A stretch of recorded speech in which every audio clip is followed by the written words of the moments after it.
Pastor Jorge, seja bem-vindo. Ou seja bem-vindo, vamos lá? Seja bem-vindo em nome de Jesus. E volte sempre, sem demora.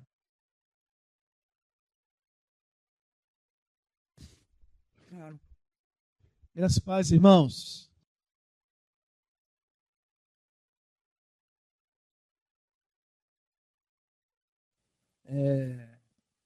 É porque a gente é escravo do Cronos, né, do tempo.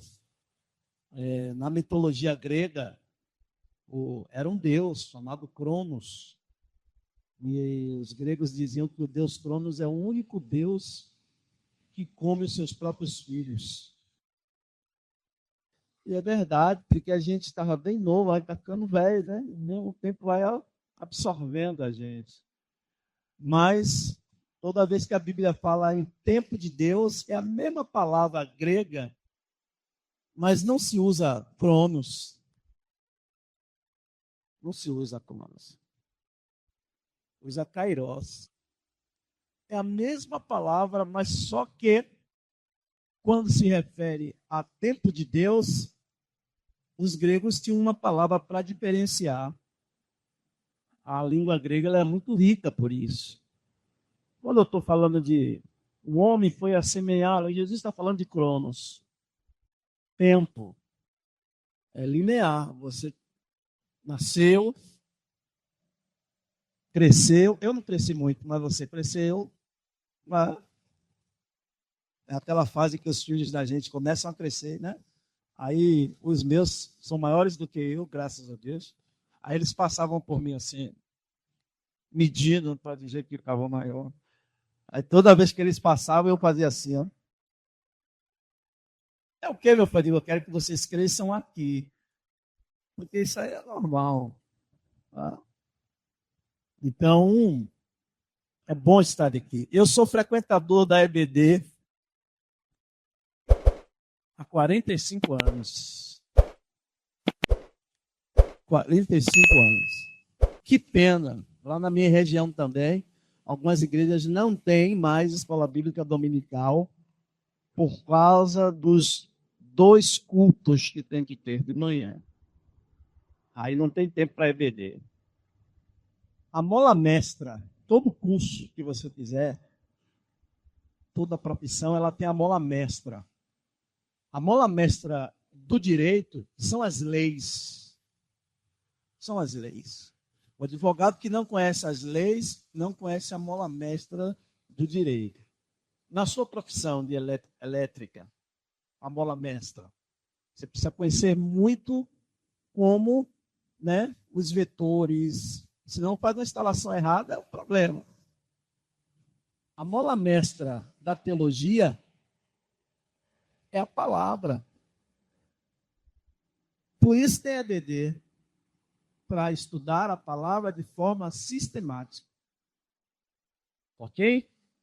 Então, nesse momento eu estava ali conversando com Maria Eduarda, ela estava me agitando, e a irmã citou aqui o texto do Evangelho, quando Jesus diz assim: qual de vós o filho lhe pedir pão, lhe dará o quê? Uma pedra. Ou lhe pedir peixe, lhe dará uma serpente. Ou lhe pedir um ovo, lhe dará um escorpião. Como é que a gente traduz isso lá na China? O chinês come cobra, come escorpião, tudo frito. Se eu quero escorpião a alho e óleo, como é que traduz? Você está rindo, né? E se Deus lhe chamar para ir para a China, como é que você vai fazer? Ah, tá vendo? Eu pensei que ela ia dizer assim, Deus é mais, né? Porque... Irmãos, os chineses já estão tudo aqui no Brasil. Você chega em Camaçari, você diz assim, eu estou na China. E aí eu estou convocando toda a igreja de Jesus, para essa juventude, a estudar o mandarim. Mas eles não querem estudar o mandarim, eles querem estudar... O que é isso aqui? Eles vão dizer o que é. Coreano. Porque os atores coreanos é tudo bonitão, mas é meia hora passando cera na cara, para ficar mais branco que já é. Não querem estudar o mandarim. para traduzir esses textos. O William Carey passou por isso. O William Carey, ele foi missionário na China e os chineses não iam na igreja. Não ia. Um bom pastor e tudo. Aí um dia ele na feira, no meio dos chineses, falando isso lá no século XIX, ele olhou para ele, só ele estava vestido de ocidental. O que é vestido de ocidental? Paletó, gravata, terno. Aí ele teve um insight. Foi na alfaiataria chinesa e mandou fazer aquelas roupas de chinês. E começou a andar pelo meio do povo. E os chineses começaram a vir. Essa interpretação. Por isso eu estou estudando mandarim. Não é difícil, viu? Difícil é o português. Eu tinha um americano que morava vizinho nosso. Aí o menino, garoto, quebraram o carro dele. E o americano não tem esse negócio de meu, minha. Aí o americano tentando falar português, brigando com o dono da oficina, dizendo: Edgar, você quebrou minha carra, você quebrou minha carra. Aí meus irmãos: é meu carro, ignorante. Ignorante o quê? O cara não sabe falar isso, não. Aí ele dizia: português é difícil demais. Eles vêm para aqui falando espanhol, mas não conseguem falar português. Então não é difícil. Então alguém tem que se levantar aí para poder aprender mandarim, para poder pregar, aproveitar que eles estão aqui e pregar o evangelho. Toda igreja que eu passo eu falo isso. Né? Não é. O mais complicado é o Hansi, que é aqueles caracteres. Mas quando você aprende a lógica por trás, para início de conversa, não tem alfabeto na língua chinesa. Já melhora muito, né? Senão é pior, é para aí que piora, né? E tem alfabeto. E toda vez que você quiser fazer uma pergunta, você coloca a palavra ma no final. Pronto, colocou ma no final, M-A, pronto, é perguntando. Então, ó, tudo isso os missionários tinham que fazer para ensinar EBD ao povo.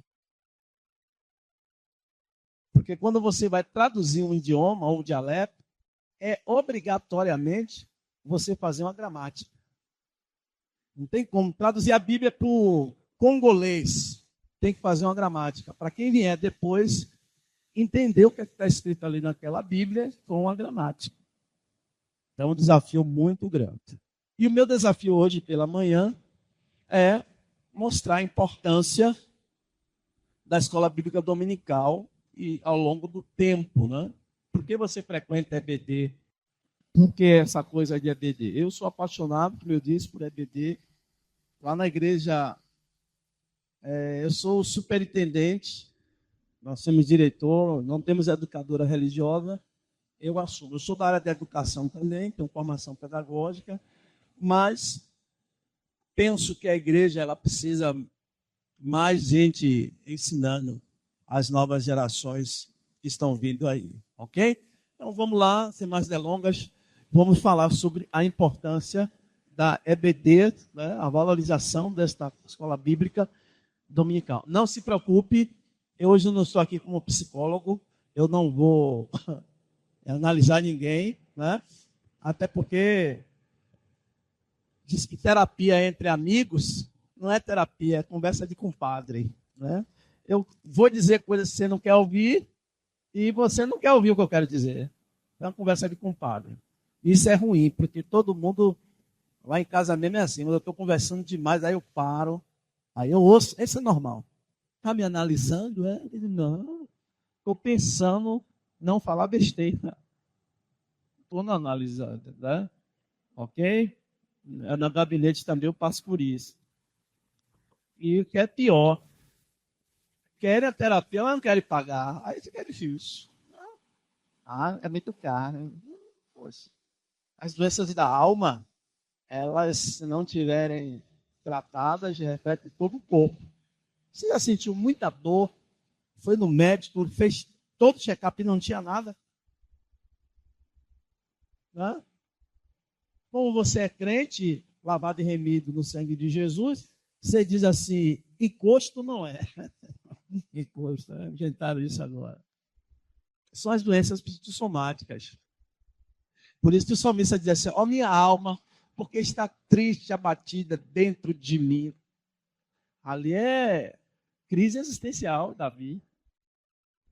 Davi era um excelente rei, famosíssimo, querido e amado por Israel. Mas dentro de casa era zero. Era um péssimo pai. Péssimo pai. Então, as relações interpessoais são importantes nesse quesito. A origem da EBD. Se você sair daqui sem saber nada, ou pelo menos não entender tudo, pense só nesse slide. Inclusive, eu vou passar para o pastor Gerson, eu tenho essa mania, eu fiz um artigozinho, um resumo geral, então eu vou passar para o WhatsApp dele, ele dispara para todo mundo. Só para nada que você não saiba, tá bom? Nada que você não saiba. Irmão, eu vou lhe dar trabalho hoje, porque eu me movimento muito. Tem um lado meu, batista, que é pentecostal nessa hora. Eu fico me movimentando. Assim, né? Me ensinaram isso. Primeira mensagem que eu preguei, eu tinha 16 anos. O meu pastor sentado na minha frente, me olhando, tremendo. Aí eu, para disfarçar o nervosismo, eu fiquei andando, pronto. Aí acostumei. Né? Então, a origem da expansão da IBD está aqui, Inglaterra, Estados Unidos, Brasil, é que vai falar. A importância ao longo da história. Então, a EBD ela serve para educação, evangelização e liderança, formar novos líderes. E a relevância atual, ela trabalha a formação espiritual, a integração comunitária e o uso da tecnologia. Isso aí foi o que eu acrescentei, porque agora a EBD ela tem sido muito usada com tecnologia por conta, né, da mídia e das redes sociais e tal. Todos nós tivemos que cair de cabeça nisso. Eu me lembro que as primeiras lives minhas era eu sentado na sala, um menino morando lá em São Cristóvão, transmitindo o culto online, eu de camisa social e de bermuda, não podia gravar embaixo, né? E sentado e falando. Depois fizemos na igreja, né? Hoje eu suspendi, lá não tem live. Não tem live. Por que eu suspendi? Não foi por causa da igreja, por causa de mim. Porque a live, eu entendo que a live, ela compromete o profeta. Porque a gente diz coisas que não estão no gibi, que não está no script. E aí as pessoas estão fazendo cortes daquilo e processando. Um pastor amigo nosso, ele foi processado por isso. Uma propaganda de uma empresa de hambúrgueres, não vou dizer o nome também para não comprometer a igreja. E aí ela faz essa propaganda, faz apologia aos movimentos LGBT. E esse pastor pregando, aqui baiano, ele no final da discurso dele, ele diz assim, olha, eu aconselho os irmãos não comprar nenhum produto mais desta empresa, porque ela faz apologia. Alguém da igreja dele gravou, alguém usado pelo diabo, né? Não é possível. Fez um recorte só daquela parte, mandou para um amigo dele, que era advogado em São Paulo, no Ministério Público. O Ministério Público acionou esse pastor na justiça. Ele ia ser preso ou pagar uma indenização altíssima, porque eles botam lá em cima mesmo para você não pagar e ser preso. E aí o pastor fez um acordo. Qual era o acordo? Durante o culto, na ministração da palavra dele, ele tinha que reservar 10 minutos para se retratar. Gente, eu vou preso, por isso que eu cortei logo lá. E aí eu sempre gosto das frases prontas. Eu comecei a dizer, a live compromete o profeta. Quando eu digo profeta, não necessariamente o pastor. Qualquer irmão que prega a verdade bíblica que é de encontro, né, esse pluralismo que a gente está vendo aí. Se prega muito um Deus pluralista, mas Deus é singular. É se ensina ou não e acabou. Né? Então, eu cortei, estão chateados comigo, estão orando até para Jesus me levar. Mas não tem problema não, eu quero ir para o céu. Não estou nem aí. Né? Porque é isso mesmo. Tem hora que a gente diz coisas assim que todo mundo tem essa sensação que prega. Mano, você falou aquilo. Não lembro, não. Então, a live compromete o profetinha de Deus. Então, vamos lá. Antes de tudo, é importante que você saiba isso. A Escola Bíblica Dominical, a famosa EBD, nasceu na Inglaterra, sabe aonde? No século XVIII. Por esse rapaz aqui, por esse irmão, Robert Hakes. Expandiu-se para os Estados Unidos e chegou ao Brasil em 1885 por um pastor que era jornalista, chamado ali o nome Robert Calley. Lá na igreja tem uma família que o pai, a gente é brasileiro, a gente é criativo demais.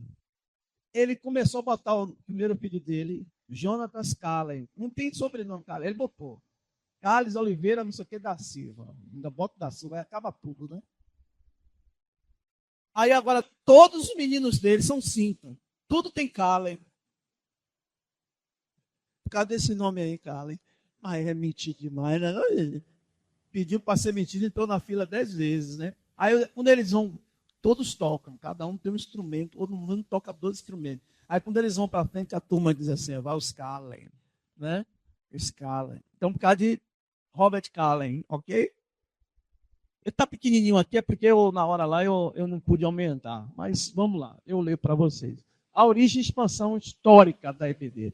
Não tem como falar de EBD sem falar em cronologia histórica. Então, em 1769, século XVIII, primeira iniciativa foi registrada por uma irmã chamada Hannah Balmore.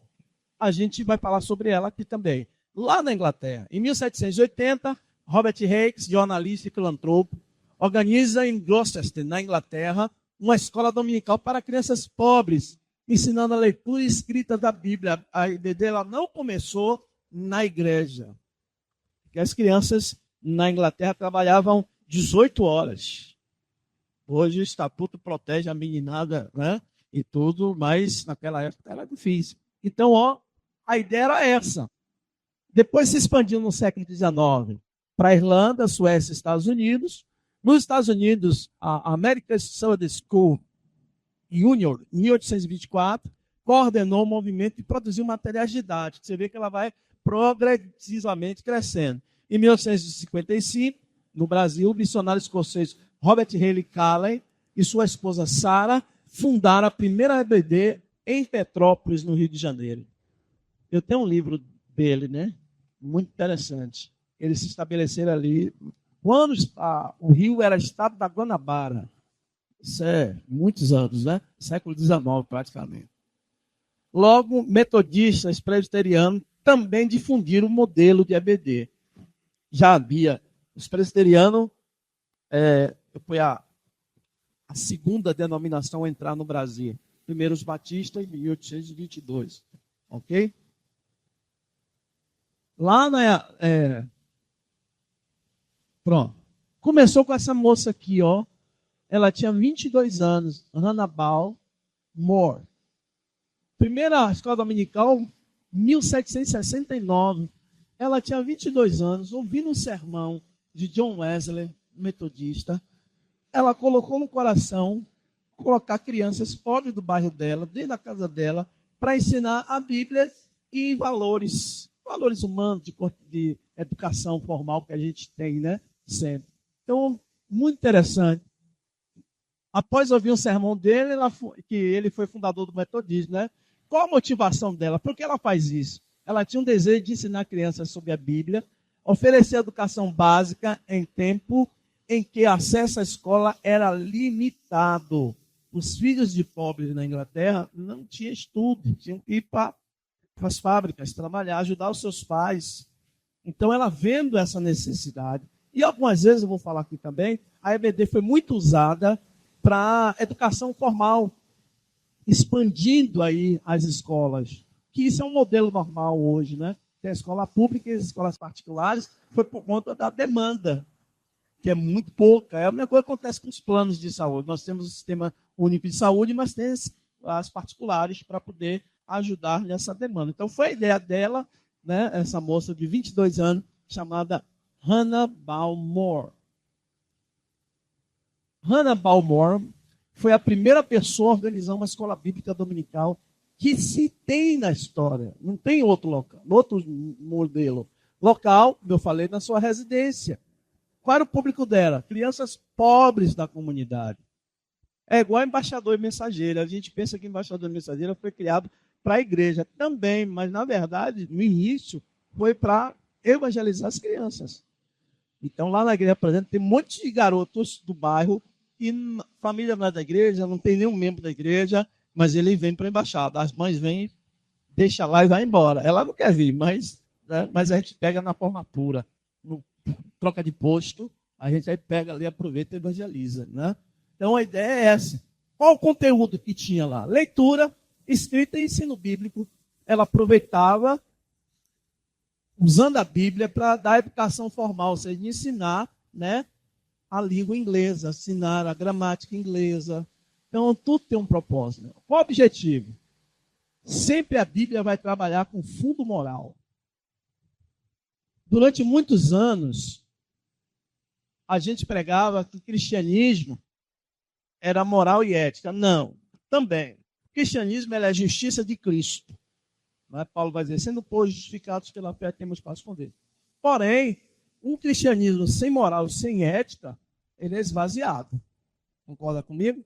Você tem um líder na sua igreja, põe a mão nas pessoas, pessoas é curada, tal, mas é um canalha dentro de casa, é um canalha nos seus negócios. Então, ela vai trabalhar esse conteúdo com eles, falando aí sobre formação moral e espiritual, preparando as crianças para uma vida cristã. Por que, irmãos? O que acontece? Toda vez que a igreja ela experimenta um avivamento, e eu não estou falando avivamento do ponto de vista deles, não. Ali foi o outro.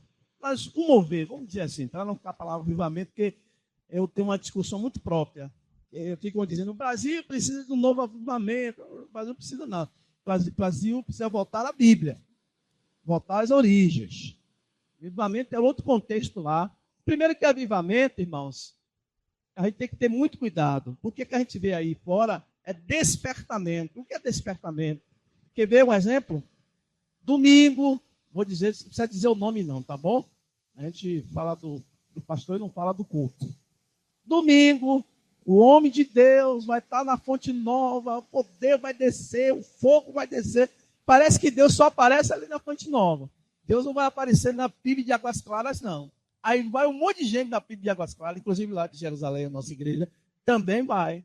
Isso é despertamento, isso tem nada a ver com avivamento. E outra coisa, isso é limitar o Espírito Santo de Deus aonde eu quero, como eu quero, da forma como eu quero. Isso não é avivamento. Avivamento começa ali em Atos.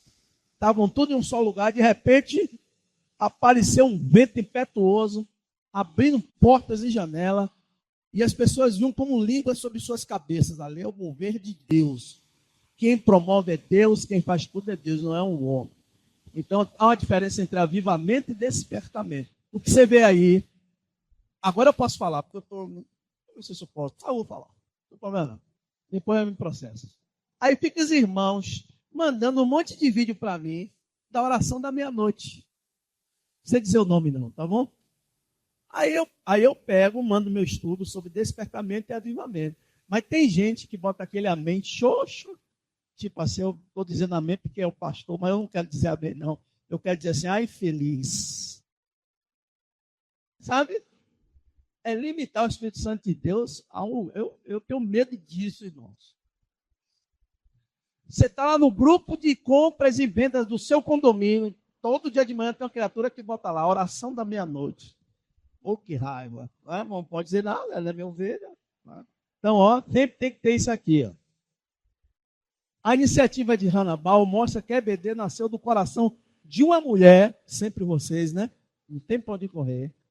Sempre vocês. Um monte de homem ali, mas ela percebeu e ela faz o quê?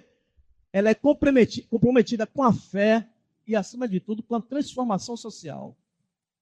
Ela percebe a pobreza, porque toda vez que você experimenta, isso é histórico, não houve o avivamento, não houve ali no século XVI um avivamento, no século XVIII um avivamento tremendo. Eles vieram para o mundo todo, inclusive para o Brasil, esses homens saíam e iam para o nada. Tem uma história de um missionário chamado John Peyton, era um jovem inglês, e ele tinha um sonho de todos os jovens ingleses daquela época. Hoje os jovens, não estou dizendo que vocês estão errados, não, vocês estão certos também. Mas hoje a juventude, de um modo geral, eu também passei por isso, a gente quer ter um curso bem, aquilo que a gente gosta, formar na hora que a gente quer, para ter uma boa casa, um bom carro. Aqueles meninos queriam ser missionários. Por 18, máximo 22 anos. Só que ele queria ser missionário em uma tribo na África que era um antropófago, comiam carne humana. Imagine. Todo mundo dizia a ele, rapaz, você pode ser missionário em qualquer lugar. Não, eu quero ser lá, eu quero ser lá, eu quero ser lá. Ele está chorando, está chorando. É isso mesmo. Choro pode durar, não foi dito hoje, né?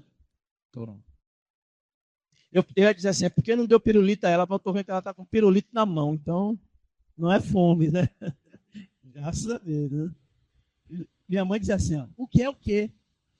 Se não é dengue, é fome, é o quê? Ela dizia, não, nenhum dos dois, porque sabia que se dissesse um ou outro ia apanhar. E se não dissesse nada, também ia apanhar. Aí eu era muito chato, eu dizia assim, nada. É fome ou é dengo? É dengo, pá! É fome, pá! É nada, pá! Dona Ângela era brava. Quem já teve uma mãe assim, pronto? Tem gente mais velha do que eu aqui também. E o olhar, hein, gente? E aquele olhar? Nossa. Não, e a gente fazia assim, ó.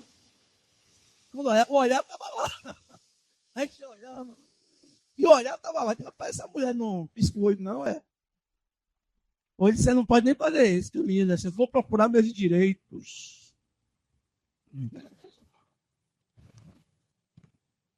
Um dia eu estava no mercado, aí tinha um menino assim mesmo.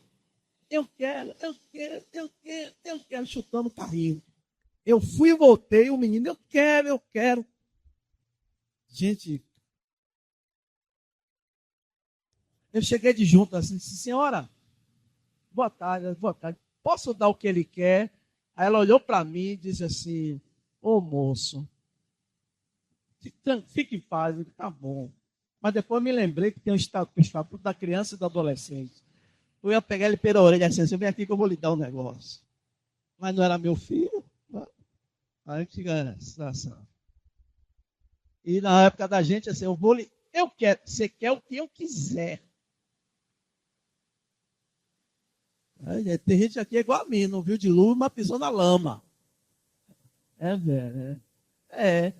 Antes de chegar na igreja, quando eu vi cantando aquele hino, meu direito é não ter direito algum. Isso eu já aprendi lá em casa com minha mãe.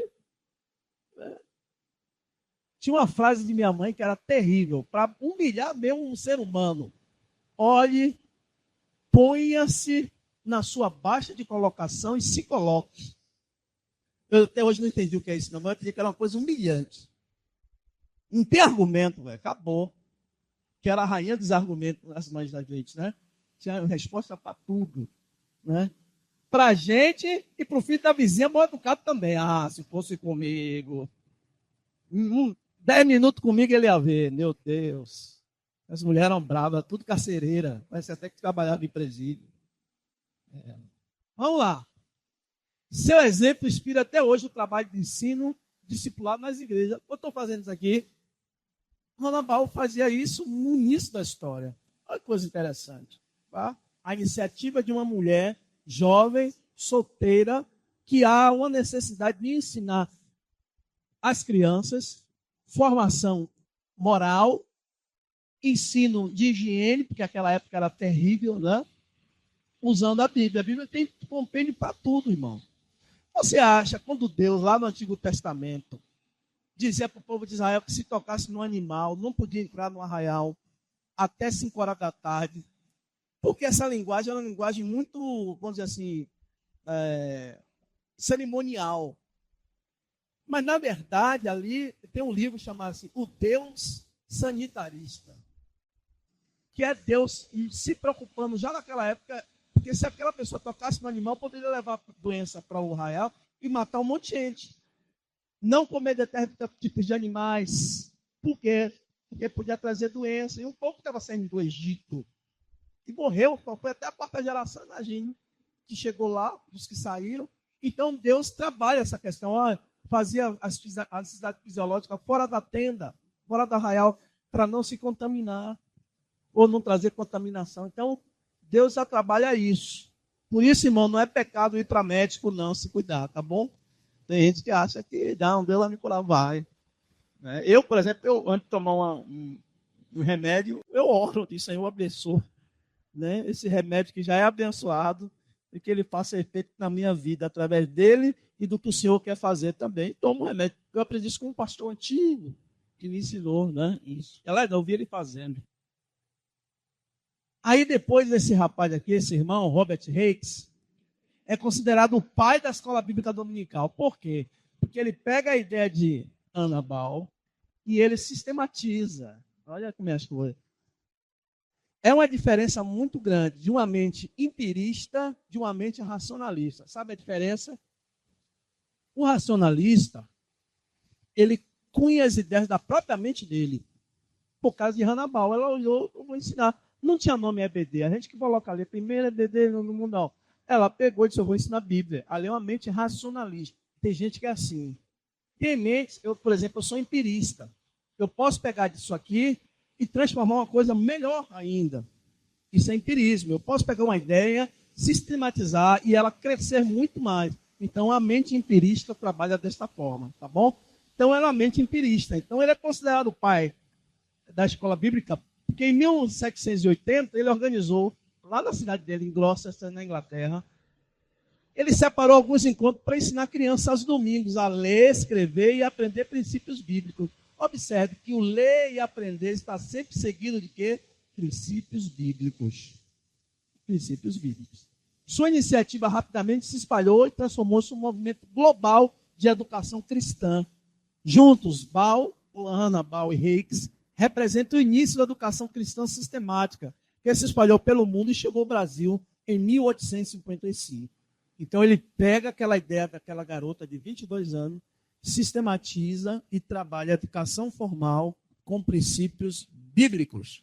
Observe que em hora nenhuma eu falo princípios religiosos. Porque princípios religiosos já cai uma questão de que eu estou aprendendo, faço a interpretação daquilo que eu acho que é interessante e coloco uma ideia. Não, os princípios bíblicos são imutáveis. Vai continuar sendo o princípio bíblico, quer você ou não. A Bíblia está cheia de princípios. Qual o contexto histórico do século XVIII na Inglaterra? Primeiro, você tem que entender que no século XVIII a Inglaterra vive o auge da Revolução Industrial. Enquanto aqui no Brasil havia muitos escravos, negros e índios, a gente fala muito lá dos nossos descendentes, mas muitos escravos. A diferença do índio é que o índio não se deixava escravizar. Então, o índio só escravizado preso. O índio, a gente tem um temperamento de sangue quente de índio, viu? Esse sangue quente seu, de querer flechar todo mundo, é de índio. Mesmo você sendo branquinha, mas eu sempre digo lá em casa que todo mundo ou tem um pé na aldeia, no Brasil, ou tem um pé na senzala. Ou a gente vê de uma descendência. Poucos têm um pé na Europa. Não, meu avô era português, de Portugal. Lá em casa mesmo, uma mistureba danada. Né? Então, ou a gente tem um pé na aldeia, um pé na senzala, ou tem a descendência europeia. E muitos são descendentes de judeus, a gente sabe aqui. Porque as 10 tribos de Israel se espalhou pelo mundo todo, ninguém sabe. Tem muitos costumes que a gente tem da tradição judaica. Quer ver um aqui, os mais velhinhos igual a mim, vai lembrar. Quando a nossa irmã estava varrendo a casa, e aí varrei o lixo para a entrada da casa, o que é que a mãe da gente dizia? Não pode, ó, minha tia está dizendo ali. Por quê? Por que não pode? Porque está jogando a prosperidade para fora. Não, tem nada a ver, ali é um costume judaico. Porque na casa de todo judeu, na entrada da porta, tem uma caixinha chamada mezuzá. Lá dentro dessa caixinha tem Deuteronômio capítulo 6, que eles chamam de Shema Israel. Shema Israel, Eti Elohi Adonai. Ouve, ó Israel, seu Deus é único. Aí o judeu passa, toca e beija. Ou então, se for grandão, beija logo ali. Era isso. Quer ver outro costume judaico? Minha avó disse isso para minha mãe a vida toda. Não me enterre na carneira, eu tenho que enterrar no chão. Porque eu vim do chão, vou para a terra. Costume judaico. Muita coisa que a gente herdou. Só que os judeus eram perseguidos pela Igreja Católica e mortos, então eles mudavam esses costumes, davam outro nome e mudavam os nomes também. Oliveira, Barros, Rocha, tudo é nome judaico, que eles mudavam. O nome judaico lá é tal, sobrenome tal. Aí eles, eu moro perto de uma palmeira. Vou botar João Palmeira, João Souza Palmeira. Mas eram judeus. Ok? Que a gente chama de cristãos novos, com medo da perseguição. Esse sobrenome mesmo, Barros, é um sobrenome judaico. Que Bar em hebraico é filho.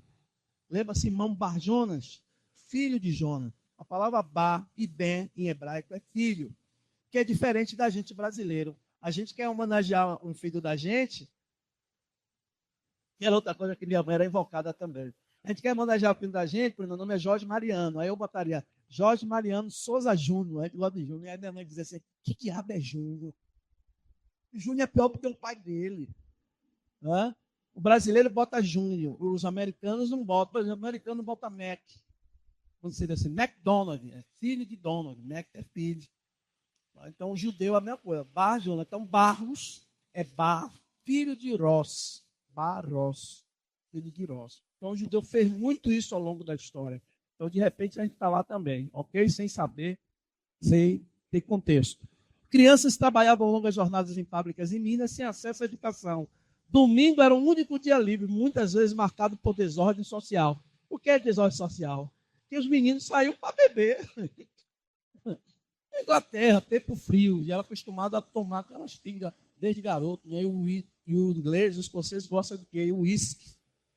Então, ele fala de desordem social, era isso. Seu objetivo era a alfabetização básica e ensino de valores cristãos.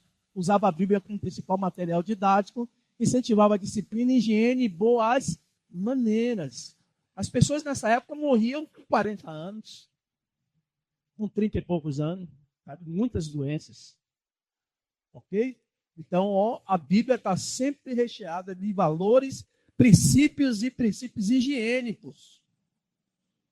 Não pode ser também como exagerado, como é os adventistas, né? Aí eu fiquei com 15 anos, e aí a menina estudava numa escola adventista da igreja. E aí levou as colegas suas adventistas, e eu sentei, porque menino da igreja, deve ser aqui também, eles têm uma estratégia, essa meninada. Em aniversário da igreja, qualquer outra coisa, eles sentam sempre na mesa do pastor. O pastor está onde? Ele senta. Porque eles dizem que primeiro vai servir o pastor, então ele está lá, aproveita e leva a ponga. Eu aprendi isso com um. Aí eu sentei na mesa com a galera lá da igreja e os adventistas. Aí quando passava croquete de camarão, essas coisas, eles não comiam. E os meninos da igreja, opa, chega para cá, chega para cá, chega para cá. Eles não comem nada disso. Aí é exagero, claro. Eu tenho alérgico, a gente tem. Ok? Mas a ideia era essa, ó. Incentivar a disciplina, higiene e boas maneiras. Qual o impacto disso tudo aqui? Já falando aí, trazendo agora uma vertente para a gente. Né? Qual o impacto disso tudo? Em poucos anos, centenas de escolas dominicais surgiram em toda a Inglaterra. Em 1811, o ano da morte de Robert Hicks, já havia 400 mil alunos nas EBDs britânicas. Imagine, gente. 400 mil. Começou aonde? Com uma menina de 22 anos, chamada Hannah Balmore. Esse homem aqui, na morte dele, antes dele morrer, já tinha mais de 400 mil alunos frequentados. O movimento se tornou instrumento de evangelização, formação espiritual e transformação social. Expandiu-se para os países, chegando ao Brasil em 1855, com Robert Reid Calley. Tem um livro dele, Robert Reid Calley, da editora Mundo Cristão. Um livro muito bom. Aqui, pronto. Agora vamos para a gente. Aqui. Esse senhor barbudo aí, porque era comum naquela época, tá bom? Barba. A barba e sem bigode. Isso é uma herança dos puritanos. Sabe por que barba e sem bigode? Barba é sinônimo de sabedoria. Aí eu acho que o Moleia está feliz ao ouvir isso. Né? Oh. Mas deixa eu falar do bigode também. Ó, barba, ele já disse logo o tom. Né? A esposa estiver aqui, ele vai ver, tá vendo você aí. Olha Deus falando, tá vendo, pastor? O bigode era sinônimo de autoridade, então eles tiravam o bigode. Porque autoridade nessas comunidades só existia um que é Deus. Então eles deixavam a barba e tiravam o bigode. Se você for estudar o contexto puritano do século XVIII, você vai ver os puritanos com aquelas barbas imensas, porém sem bigode. É uma coisa estranha, né? Mas tem um fundamento. Tudo tem... Piaget, que é o pai da didática, quem é da educação aqui sabe, Piaget vai dizer assim, que toda educação ela tem uma intenção. Eu vim aqui com a intenção, não foi com má intenção. Uma intenção de quê? Que ao final desta aula, vocês saibam pelo menos um pouquinho como surgiu a EBD no mundo e a importância dela para os nossos dias. Então, Piaget vai dizer isso, que a educação ela tem intenção. Porque Piaget, acho que há 4 ou 5 filhas em idades diferentes. Então, ele foi dando educação geral e ele entendeu que cada filha dele aprendia de uma forma diferente em um certo limite de tempo diferente. Foi aí que foi construído o método constitutivista, que as escolas aplicam através de Piaget na observação das suas filhas. Interessante isso, né?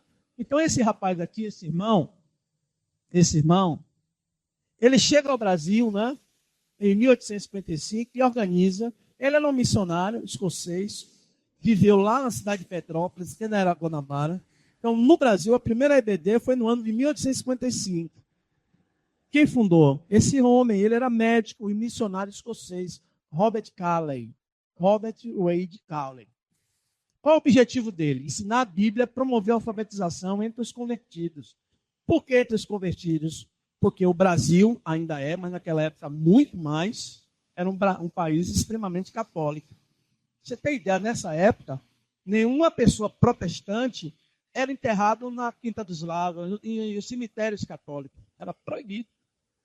É muito comum no Brasil, eu sou historiador também, algumas casas antigas. Por exemplo, a gente tem um campo, numa cidade chamada Banzaé. Passa pelos índios Quiriris, uma tribo de índios Quiriris, brabo. Ó, o maior é do meu tamanho, imagina. Maior, do meu tamanho. Eu, quando chego lá, eu chego assim mesmo, igual meus meninos faziam comigo. O cacique Lázaro não é nem meu tamanho. É muito comum em Banzaé você ver a casa e atrás uma sepultura. Porque a igreja católica não deixava, é protestante. Então, por isso que ele está dizendo ali, só os convertidos, que eram proibidos. O cemitério dos ingleses aqui em Salvador foi ocupado dos protestantes. Eles eram proibidos de serem enterrados, sepultados nos cemitérios católicos. Hoje, o cemitério hoje virou uma indústria, né? Ter Parque da Saudade, não sei o quê. Eu mesmo estou lá no Bosque da Paz. Está reservado para mim, já estou pagando um tempão, né? E paguei de minha mãe antes de falecer. Não avisei a ela, não, porque se eu avisasse ela, ela disse, eu estava me agorando. Mas serviu para caramba. E sepultamento só acontece no dia que ele está sem dinheiro. É igual a gás de cozinha, né? Só acaba domingo à noite. É incrível. É uma perseguição, né? Negócio sério mesmo. Então, vamos voltar aqui rapidinho, para a gente entender. Qual é o objetivo? Ensinar a Bíblia e promover a alfabetização entre os convertidos. Desde então, se tornou-se parte essencial da vida das igrejas evangélicas. Isso foi expandido para as igrejas presbiterianas, batistas e metodistas. Então, um modelo que deu certo, porque a mensagem do pastor em si é pouca. É pouca. Mas o pastor prega meia hora, 40 minutos, é pouco. E hoje, em uma sociedade que nós estamos vivendo, ele não tem tempo durante a semana de estudar a Bíblia, de ler a Bíblia. Né? É complicado hoje em dia. Né? Salmo 119, versículo 105. Lâmpada para os meus pés é a tua palavra e luz para os meus caminhos. Então eu leio a Bíblia por isso. Eu quero uma lâmpada para os pés e luz para os meus caminhos. Eu leio a Bíblia para entender o que está acontecendo comigo, à minha volta, ao meu contexto atual. Ok? Vamos lá. Qual a importância ao longo da história? A educação cristã ela tem uma importância social. Por que social? No início supriu a falta de escolas públicas. Sabia disso? Na Inglaterra, principalmente. A escola pública não tinha. Imagine, se hoje os governos são deficitários, né?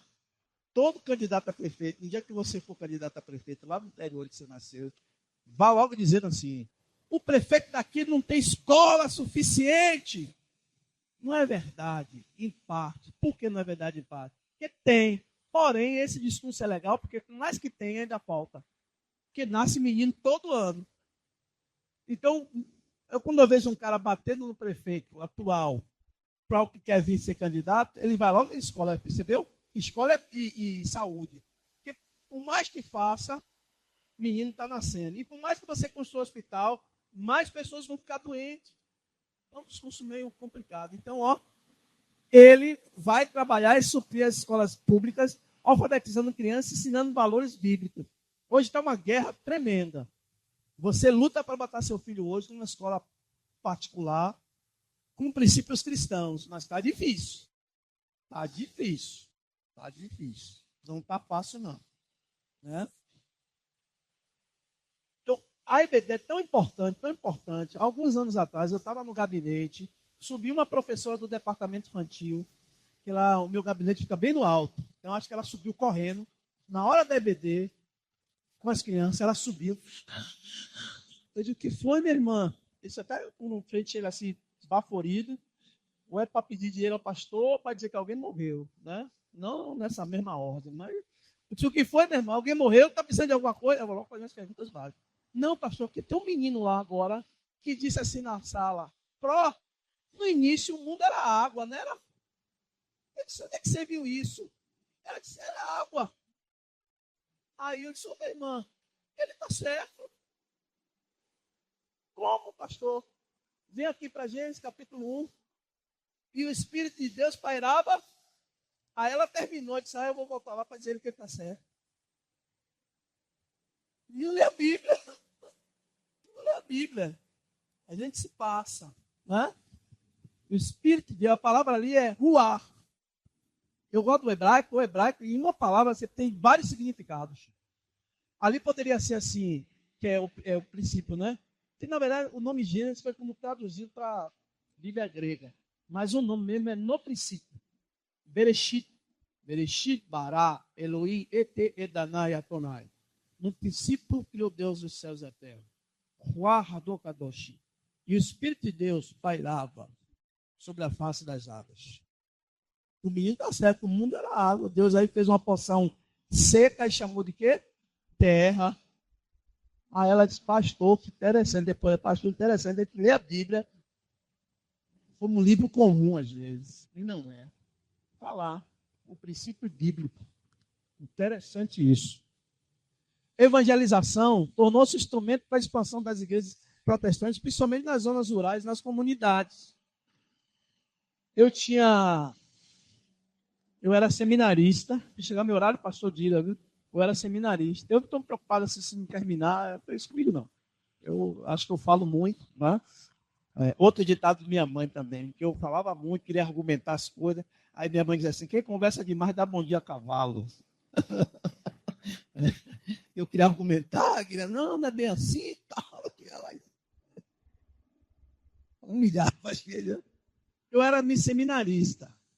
E fui, meu pastor, não sei se vocês conheceram o meu pastor, Carlos Antônio Índio, o brabo, né? Ele era muito bravo, aí ele falou, Mariano, você vai para um lugar tomar conta de uma igreja lá que está sendo pastor. Você é seminarista. Aí eu fui. E não tinha, era pouca, igreja pequena, menor do que isso aqui. Então, de manhã não tinha pregação, só era EBD e à noite que eu pregava. Aí deu uma velhinha, rapaz.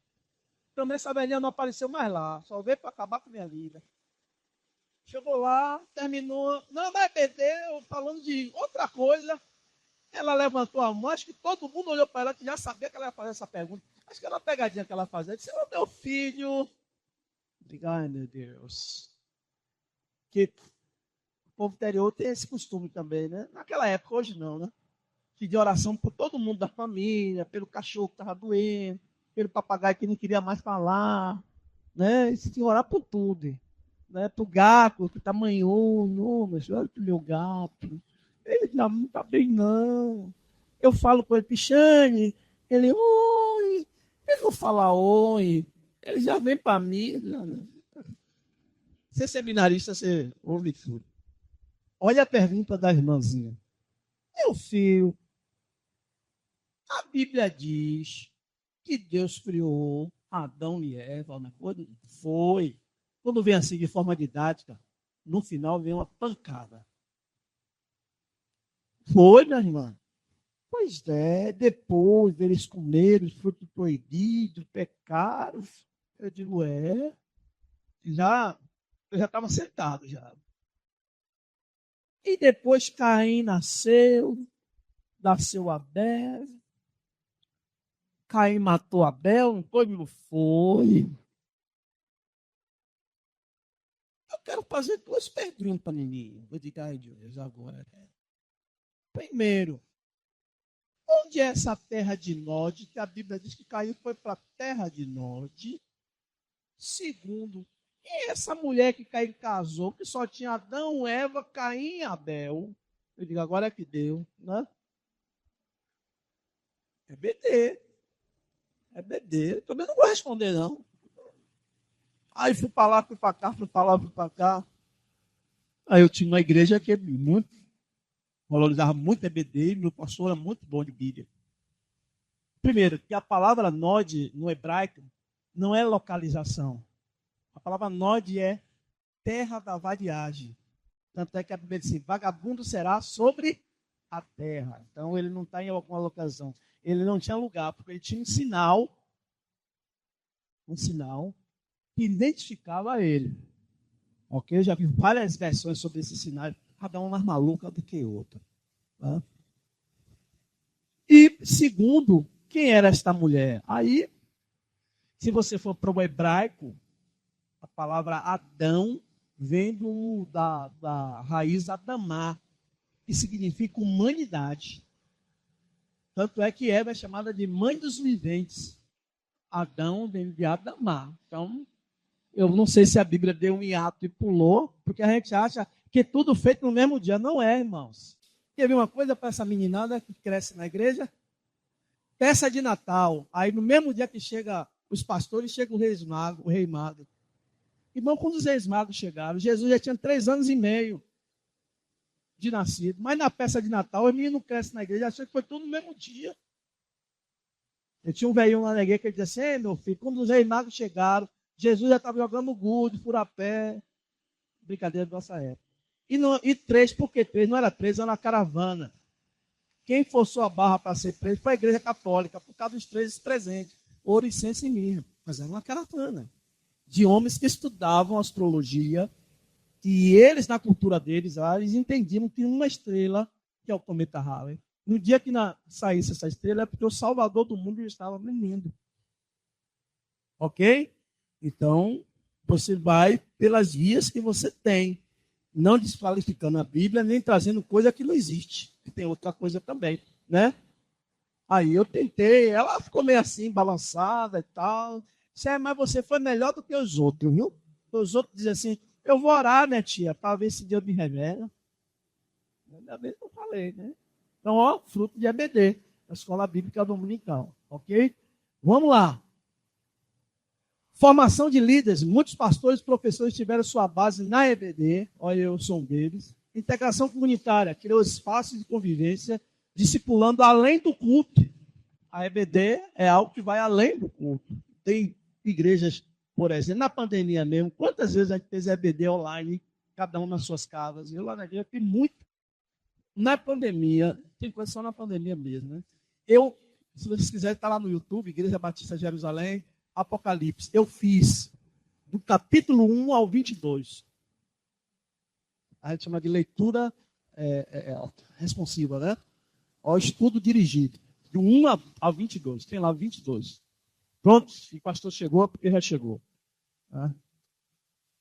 Estou terminando já. Qual a relevância nos dias atuais?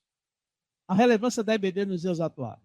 Formação comunitária contínua. A EBD oferece estudo sistemático da Bíblia, diferente do sermão dominical, permitindo perguntas e debates. Vocês fizeram aqui com a professora várias perguntas, várias respostas, vários debates. Né? Então, a EBD promove isso. Outra coisa, ferramenta de crescimento espiritual. Ajuda cristãos a interpretar e aplicar as escrituras do cotidiano. Educação integral. Além da fé, promove valores éticos, cidadania e fortalecimento da família. Atualização pedagógica. Muitas igrejas já utilizam recursos digitais, aplicativos e métodos modernos para engajar diferentes faixas etárias. Eu tive a presença lá de 2 rapazes, 2 irmãos em Cristo em São Paulo. Eu vou até passar isso para os pastores depois. Tem um aplicativo que eles trabalham, baratinho o aplicativo até, e toda a igreja, através desse aplicativo, vai saber tudo o que acontece. Retiro, valores, para ele ficar aqui toda hora dando aviso. Pastor Gerson aqui anunciou a vigília, aí vai estar lá, e no dia vai aparecer um card, um banner, mostrando a vigília e tal, quem vai se inscrever, você já escreve para ser pago, o que é que vai ser oferecido e tal. Então, esse projeto chamado, acho que é Religare o nome do projeto dele, é um aplicativo próprio para as igrejas. Ele estava explicando que tem empresas em que dentro do nicho de vários serviços tem para a igreja. O deles não é focado só em igreja. Essas duas reuniões com eles. E outra coisa, tudo que a igreja paga em mensalidade reverte para a igreja também uma porcentagem. Eles são cristãos. É por isso o dízimo do pagamento, né, do investimento. Cumprimento da grande comissão, gente. Evangelize e ensina alcançando crianças, jovens e adultos de forma estruturada. Então, a relevância da EBD para os dias atuais está fincado aqui nessas formações. Formação espiritual, ferramenta de crescimento espiritual, educação integral, atualização pedagógica e cumprimento da grande comissão. Né? Concluindo, o surgimento da EBD no Brasil marcou início de uma tradição de ensino cristão que permanece até hoje. Estamos falando sobre isso. De uma pequena sala em Petrópolis, se expandiu em todo o país, formando líderes, fortalecendo famílias e consolidando a educação bíblica como parte essencial da vida das igrejas evangélicas brasileiras.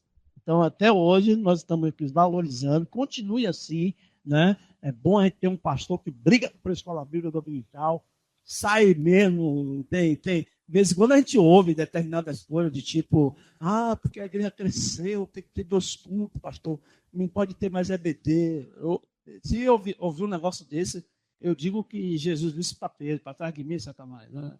Viu logo, na hora. EBD é a mola mestra da educação cristã, como eu falei, né? Dentre muitas. Aqui as nossas referências bibliográficas, né? Onde a gente pesquisou tudo isso. E encerrando aqui com agradecimentos. Antes dos agradecimentos, eu quero trazer algo que eu sempre estou trazendo uma reflexão. Eu sou professor de seminário e sempre estou trazendo uma reflexão para os nossos irmãos. Ao longo da história, quem interpretava o mundo à sua volta, era a cosmologia. O que é a cosmologia? Tudo que os homens não entendiam, eles atribuíam aos deuses. No caso dos gregos, por exemplo, o mar está revolto, eu estou aqui no mar, então é o deus Poseidon, vamos aplacar a ira dele. Até hoje é assim, né? Você vê que dia 2 de fevereiro todo mundo coloca coisa lá, me mata. Isso era a cosmologia. Isso continua, mas hoje menos, bem menos. Então o mundo é interpretado por isso. Os judeus, tudo era Yahvé. Malaquias diz que Deus abre as comportas do céu. Imagine Deus abrindo janela todo dia para fazer chover e fechando todo dia. Era uma linguagem que eles entendiam que o mundo é movido pela entidade superior. Os hindus, o povo da Índia, diziam que o mundo é sustentado por 5 elefantes brancos, que são sagrados. O hindu não vê elefante branco. Quando ele vê, é uma entidade, é um Deus. Ok? Então o mundo era interpretado pela cosmologia. Quando chega no século XVI, com o advento da Reforma Protestante, surgem 2 movimentos. Um chamado Iluminismo e outro chamado racionalismo, ok? Ou romantismo. O iluminismo e o romantismo. Ali estava Lutero tentando reformular os conceitos católicos de fé, mas ali também estavam homens da ciência tentando revolucionar os conceitos científicos. Tanto é que o maior expoente da época era um cientista chamado Isaac Newton. Tem uma frase célebre dele, né? No latim cogito ergo sum, penso, logo existo. Houve também um cientista chamado Jean-Jacques Rousseau. Ele estava numa ilha e ele se sentiu parte daquele bioma como ser humano, e ele cogitou também, formulou outra frase. Sinto, logo existo. Então o mundo hoje é um mundo do sentir. Ok? Então o romantismo, não tem nada a ver com romance, é um movimento que é o movimento do sentir. Isso influenciou a gente até hoje. Olha, o que eu estou dizendo é tão importante que um poeta da época, não crente, chamado Alexander Pope, olha a frase que ele diz, por conta de Newton e da ciência. Ele diz assim mesmo, a natureza e as leis da natureza estavam escondidas em trevas. E disse Deus, haja Newton, e tudo se fez luz. Ou seja, por causa de Newton, a gente é o que é. Eles dizendo. E pode botar aí no Google Imagem, Jean-Jacques Rousseau, Diderot, René Descartes, todos eles estão sendo retratados, aquele com um sorriso meio assim, bem jocoso no rosto, do tipo, agora eu tenho respostas não mais pelo viés cosmológico de Deus, eu tenho respostas pela ciência. Isso é um problema. O homem do século XVI para cá, quando tinha um problema em casa, que a mulher dizia assim, temos isso, ele dizia assim, me dê um tempo que eu vou orar e volto com a resposta. Do século XVI para cá, a gente tem um problema em casa ou no trabalho, a gente diz assim, me dê um tempo que eu me viro e vou resolver. Ninguém vai buscar a Deus. Então é o movimento que a gente vive. Aí a pergunta que eu deixo é, quem interpreta o mundo hoje? Eu falei que no início da história, a cosmologia. No século XVI, a ciência, os cientistas, os filósofos. E hoje, quem interpreta o mundo? Eu entendo que ele está regredindo, mas quem interpreta o mundo? Porque o mundo, mesmo com igrejas sérias como essa, pregando a verdade, de vez em quando a gente perde um monte de gente. Os americanos não sabem o que fazer com essa turma de 12 a 16 anos. Eles somem da igreja e não voltam mais. E vão para que... Eu sei que tem esfriamento na fé, eu já passei por isso, mas eles vão mesmo para o pior do ser humano. Parece que nunca teve uma orientação evangélica, cristã. Os americanos estão chamando eles de twins. Acho que é por causa do termo teen, em inglês, que é juventude e tal, e twin, por causa do depois, entre. Eles não se acham criança, mas, cronologicamente, eles também não são adultos. Por isso você está vendo esses meninos se adultizando muito mais rápido, se erotizando muito mais rápido. No Rio Grande do Sul, tem centro de recuperação para dependente de álcool de crianças de 15 a 16 anos. No Japão, meninos de 11, 12 anos cometem harakiri. O harakiri se mata. Porque a demanda é muito grande, eles são muito perfeccionistas. Então a criança não consegue dar conta e vai se mutila por conta desses alimentos. Então quem interpreta o mundo hoje, ao meu ver, infelizmente, são os artistas. Então, muito cuidado, porque quem interpreta o mundo para nós cristãos é Jesus. É Ele o caminho, Ele é a verdade, Ele é a vida. Eu fui uma vez para um simpósio das 3 religiões monoteístas no mundo. Estava lá judeu, muito muçulmano e muito cristão. Aí no coffee break, no intervalo do café, eu e um colega vi um muçulmano com uma criança de colo, assim. E volta e meia ele chegava no ouvido da criança e falava algo em árabe. Ele não brincava, não era brincadeira, de que a gente faz, não. Falando algo em árabe. Aí o colega olhou para mim e falou, rapaz, eu digo, vou lá perguntar o que é. O colega curioso também, né? Para não dizer fofoqueiro. Ele falava inglês, eu arranho um pouco. Você perguntou como era o nome dele, ele falou, como era o nome da criança, ele falou. Aí eu perguntei, você está falando o que no ouvido dele, do seu bebê? Ele disse, eu estou recitando o Corão. Quer dizer, ao Corão. Porque quando você fala ao Corão, em árabe, você está dizendo meu livro. Como não é meu livro, então eu falo Corão. Corão é o livro. Então ele disse, eu estou recitando ao Corão. Aí o colega olhou para mim, olhei para o colega, aí eu perguntei logo. Não, o colega disse assim, mas ele está entendendo? Ele é uma criança. Aí o árabe muçulmano disse assim, não, eu sei que ele é uma criança. Mas na nossa cultura a gente aprende dessa forma. Se meu filho tem que aprender alguma coisa, desde a primeira infância tem que ser de mim, pai. Meu Deus, eu disse, meu Deus, quanto tempo eu perdi, né? Não falo em falar no meu ouvido dos meus filhos, que hoje um tem 32, outro tem 29. Se eu chamar para falar no ouvido, vai ver, papai, você está moscando? Né? Hoje é diferente. Mas quanto tempo eu perdi naquela fase de 4, de 5, trabalhando, não parava para ouvir, para falar. A formação em casa, né? Tanto é que eu gosto de citar, ali foi todo estratégico, falei o quê? A educação tem uma intenção, segundo Piaget, né? Eu lembrei muita coisa aqui, meu, que é seu também, da mãe, que é a mãe dura e preocupada, tal, todo mundo, porque está internalizado. Eu sei que lá a gente não gostava, mas hoje está internalizado. E a ponto de a gente dizer assim, olhe, se eu lhe criasse, como manhã me criou, você não levava um mês. Né? Então, que Deus nos abençoe, nos ajude e que a gente possa manter essa estrutura maravilhosa que se chama Escola Bíblica Dominical. Né? A gente ama tanto ela que às vezes tem evento na igreja dia de sábado, quando passa a palavra para o pastor, a primeira coisa que ele diz é o quê? Irmãos, amanhã, Escola Bíblica Dominical. Que Deus abençoe. Muito obrigado.